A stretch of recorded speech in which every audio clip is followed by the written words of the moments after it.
আসসালামু আলাইকুম, মোহসেনা শাওন আপনাদের সবাইকে আমন্ত্রণ জানাচ্ছি এনটিভির মধ্যাহ্নের খবরে। আজ অন্তর্বর্তীকালীন সরকারের প্রধান উপদেষ্টা অধ্যাপক ডক্টর মোহাম্মদ ইউনূস দেশের প্রধান রাজনৈতিক দলগুলোর সাথে সংলাপে বসছেন।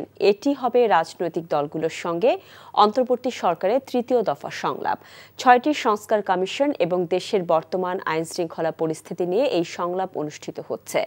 রাজধানীর হেয়ার রোডে প্রধান উপদেষ্টার সরকারি বাসভবন, রাষ্ট্রীয় অতিথি ভবন, যমুনায় দুপুর ২:৩০টায় বিএনপিকে দিয়ে সংলাপ শুরু হবে। সংলাপে আমন্ত্রণ পাওয়া রাজনৈতিক দলের নেতারা জানিয়েছেন, প্রথমত তারা প্রধান উপদেষ্টার কথা শুনবেন, এরপর তারা রাষ্ট্র সংস্কার এবং নির্বাচনের রোডম্যাপের বিষয়ে সরকারের মনোভাব জানতে চাইবেন। সবশেষ গত ৩১ আগস্ট রাজনৈতিক দলগুলোর সাথে মত বিনিময় করেন প্রধান উপদেষ্টা। আজ দুপুর ২:৩০টায় বিএনপি, বিকেল ৩টায় জামায়াতে ইসলামী, বিকেল ৩:৩০টায় গণতন্ত্র মঞ্চ, বিকেল ৪টায় বাম গণতান্ত্রিক জোট, বিকেল ৪:৩০টায় হেফাজতে ইসলাম, ৫টায় ইসলামী আন্দোলন বাংলাদেশ, ৫:৩০টায় এবি পার্টির সাথে সংলাপ করবেন প্রধান উপদেষ্টা। ছাত্র জনতার আন্দোলনে ফ্যাসিস্ট হাসিনা পদত্যাগ করে দেশ ছাড়লে গত ৮ আগস্ট অন্তর্বর্তীকালীন সরকারের প্রধান উপদেষ্টা হিসেবে ডক্টর মোহাম্মদ ইউনূস দায়িত্ব নেন। সাবেক রাষ্ট্রপতি অধ্যাপক ডাক্তার AQM বদরুদ্দোজা চৌধুরী ইন্তেকাল করেছেন। ইন্না লিল্লাহি ওয়া ইন্না ইলাইহি রাজিউন। ৯৪ বছর বর্ষীয়ান এই রাজনীতিক চিকিৎসাধীন থাকা অবস্থায় গত রাত ৩:৩০টার দিকে স্বপ্রতিষ্ঠিত উত্তরা মহিলা মেডিকেল কলেজ হাসপাতালে চিকিৎসাধীন অবস্থায় মারা যান তিনি। আজ সকাল ৮টায় সেখানেই তার প্রথম জানাজা অনুষ্ঠিত হয়েছে। বাদ জোহর বারিধারার বায়তুল আতিক জামে মসজিদে দ্বিতীয় জানাজা হবে। আগামীকাল নিজ বাড়ি মুন্সিগঞ্জে শ্রীনগরে আরও ২ দফা জানাজা শেষে পারিবারিক কবরস্থানে তাকে দাফন করা হবে। তার মৃত্যুতে শোক জানিয়েছেন রাষ্ট্রপতি। আরও জানাচ্ছেন মুকসিমুল আহসান। খ্যাতিমান চিকিৎসক, স্বাধীনতা পদকপ্রাপ্ত প্রবীণ রাজনীতিবিদ, সাবেক রাষ্ট্রপতি অধ্যাপক ডাক্তার AQM বদরুদ্দোজা চৌধুরী ১৯৩০ সালে মুন্সিগঞ্জের শ্রীনগর উপজেলার মজিদপুরের দয়াহাটায় জন্ম নেয়া বি চৌধুরী শহীদ রাষ্ট্রপতি জিয়াউর রহমানের অনুরোধে ১৯৭৮ সালে রাজনীতিতে প্রবেশ করেন। ছিলেন বিএনপির প্রতিষ্ঠাতা মহাসচিব। নিজ এলাকা থেকে ১৯৭৯, ৯১, ৯৬ এবং ২০০১ সালে এমপি নির্বাচিত হন। ২০০১-এর ১৪ নভেম্বর বাংলাদেশের ১৪তম রাষ্ট্রপতি নির্বাচিত হন ডাক্তার AQM বদরুদ্দোজা চৌধুরী। ৭ মাসের মাথায় রাষ্ট্রপতি পদ থেকে পদত্যাগ করেন তিনি। এর আগে শিক্ষামন্ত্রী, সংসদ উপনেতা ও পররাষ্ট্রমন্ত্রীর মতো গুরুত্বপূর্ণ পদে দায়িত্ব পালন করেছেন। অধ্যাপক ডাক্তার AQM বদরুদ্দোজা চৌধুরী ২০০৪ সালে বিকল্পধারা বাংলাদেশ নামে একটি রাজনৈতিক দল প্রতিষ্ঠা করেন। মৃত্যুর আগ পর্যন্ত ছিলেন এই দলের প্রেসিডেন্ট। উত্তরা মহিলা মেডিকেল কলেজ হাসপাতালে সকাল ৮টায় প্রথম জানাজা শেষে মরদেহ নেওয়া হয় বারিধারার বাড়িতে। বাদ জোহর দ্বিতীয় জানাজা শেষে মরদেহ ঢাকায় রাখা হবে। আগামীকাল মুন্সিগঞ্জের শ্রীনগর স্টেডিয়ামে তৃতীয় ও বাদ জোহর গ্রামের বাড়ি মজিদপুরের দয়াহাটায় চতুর্থ জানাজা শেষে পারিবারিক কবরস্থানে দাফন করা হবে বি চৌধুরীকে।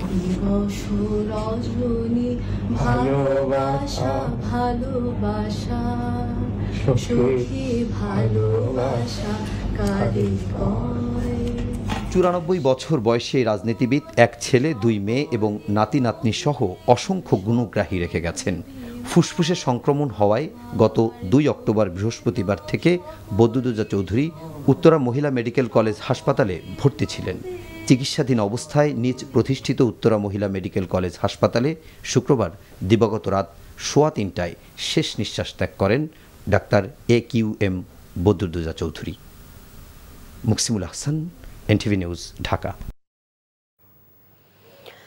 বিশিষ্ট রাজনীতিবিদ ও সাবেক রাষ্ট্রপতি অধ্যাপক বদরুদ্দোজা চৌধুরীর দ্বিতীয় জানাজা অনুষ্ঠিত হবে তার বারিধারার বাসভবন সংলগ্ন বায়তুল আতিক মসজিদে। সেখানে আছেন আমাদের সহকর্মী মইদুল ইসলাম। আমরা সরাসরি যাচ্ছি তার কাছে। মইদুল, বি চৌধুরীর মরদেহ এখন কোথায়? অন্য কোনো রাজনৈতিক দলের কোনো নেতা কিংবা বিশিষ্টজনদের কেউ কি এসেছেন? আর সবকিছু মিলিয়ে ওখানকার সার্বিক পরিস্থিতি কেমন দেখছেন আমাদের জানাবেন।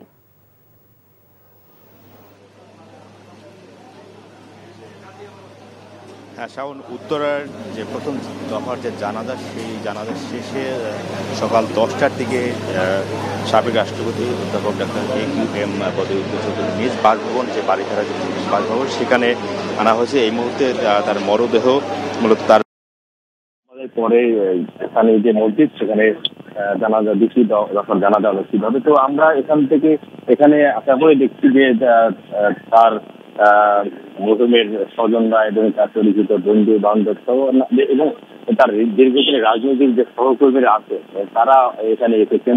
পরিবারের সদস্যদের আবেদনে জানিয়েছেন এখানে আছেন তার পুত্র, মোহাম্মদ পুত্র মাহিদি চৌধুরী, তিনি আছেন এবং তাকে সমবেদনা জানাচ্ছেন এবং অন্যান্য যারা পরিবার সদস্য আছে তারা আছেন। এবং আমরা দেখতে পাচ্ছি বিভিন্ন রাজনৈতিক দলের মধ্যে তাদের যে নিজ দল বিকল্প ধারা তাদের নেতা কর্মীরা এসেছেন এবং বিএনপির স্থায়ী কমিটির সদস্য ডক্টর মঈন খান, তিনিও এসেছিলেন এখানে এসেছিলেন। এছাড়া অন্যান্য রাজনৈতিক দলের নেতাকর্মীরা রয়েছেন। আসলে অধ্যাপক ডাক্তার AQM বদিউদ্দিন চৌধুরী তিনি দীর্ঘদিন রাজনৈতিক সাথে জড়িত ছিলেন। তিনি মূলত চিকিৎসা পেশায় যুক্তি থেকেই 1978 সালে মূলত জিয়াউর রহমানের হাত ধরে তিনি বিএনপি রাজনীতিতে আসেন এবং রাজনৈতিক যে ক্যারিয়ার সেখান থেকে শুরু হয়। এরপরে তিনি মুন্সিগঞ্জ থেকে একাধিকবার সংসদ সদস্য নির্বাচিত হন এবং 2001 সালে বিএনপি সরকার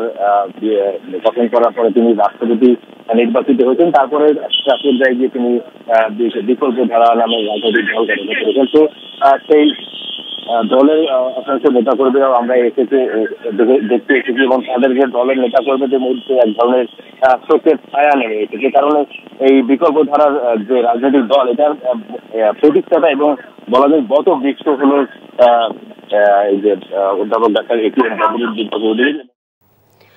শেরপুরের ঝিনাইগাতি এবং নালিতাবাড়ী উপজেলায় ভারী বর্ষণ ও পাহাড়ি ঢলে সৃষ্ট বন্যায় পানি উঁচু জায়গা থেকে নামতে শুরু করেছে।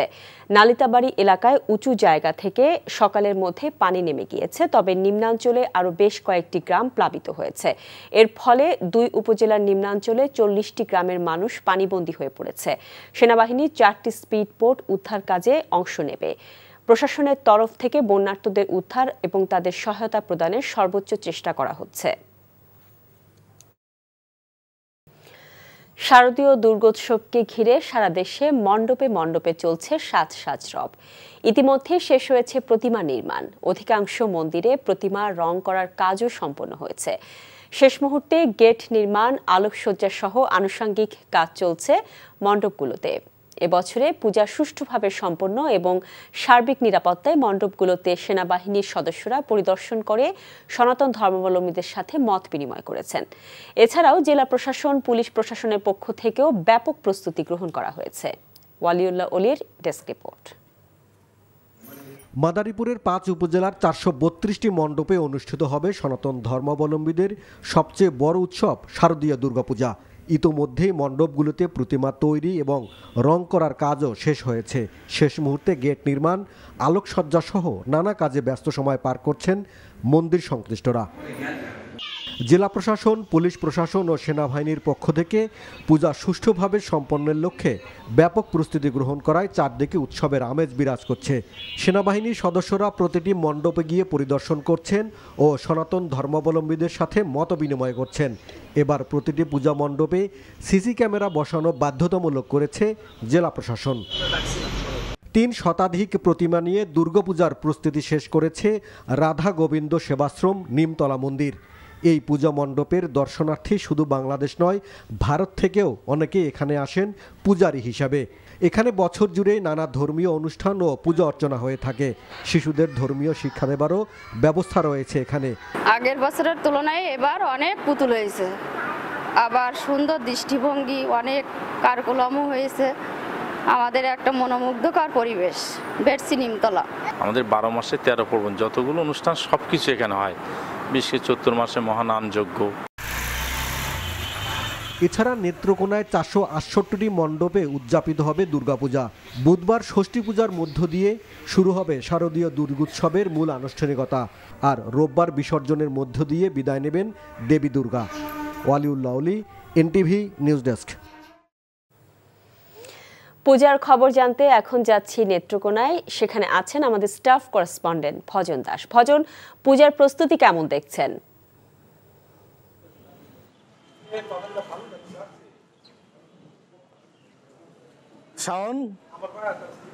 শাওন, আপনি যা বলছিলেন, নেত্রকোনা জেলায় আমাকে জেলা পূজা উদযাপন পরিষদের সাধারণ সম্পাদক লিটন পণ্ডিত জানিয়েছেন এবছর নেত্রকোনা জেলায় 468টি মন্দির এবং মণ্ডপে পূজা উদযাপন হবে। আমি এই মুহূর্তে দাঁড়িয়ে আছি নেত্রকোনা জেলা শহরের নাগরা এলাকায়, যে শিব মন্দির, সেই শিব মন্দিরে এখানে পূজারীরা এবং যারা মূর্তির কারিগর এবং ডেকোরেশনের কারিগর, তারা ডেকোরেশনে কাজ করছে। আমি আপনাকে দেখাতে চাই তাদের কাজ। এই মুহূর্তে কাজ চলছে, তারা কাজে ব্যস্ত আছেন।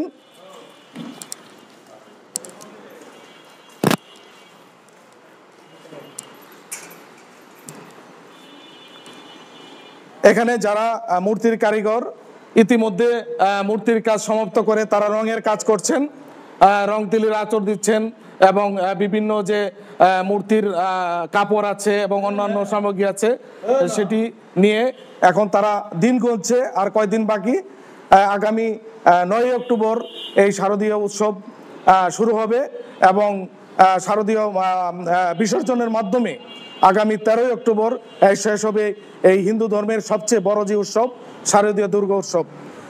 নেত্রকোনায় ইতিমধ্যে সার্বিক প্রস্তুতি নেওয়া হয়েছে জেলা প্রশাসন থেকে, পুলিশ প্রশাসন থেকে এবং সেনাবাহিনীর বিভিন্ন টিম প্রতিটি মন্দিরে ঘুরে বেড়াচ্ছেন।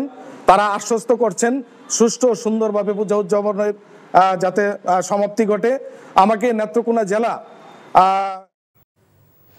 এই ছিল মধ্যাহ্নের খবরে। এই খবরের ভিডিও সহ আপডেট জানতে ভিজিট করুন এনটিভি অনলাইন www.ntvpt.com। এছাড়াও এনটিভি জনপ্রিয় সব অনুষ্ঠান ও খবরের আপডেট জানতে ভিজিট করুন আমাদের ইউটিউব ও ভেরিফাইড ফেসবুক পেজ। 2টায় দুপুরের খবর দেখার আমন্ত্রণ রইল। এতক্ষণ সাথে থাকার জন্য সবাইকে ধন্যবাদ।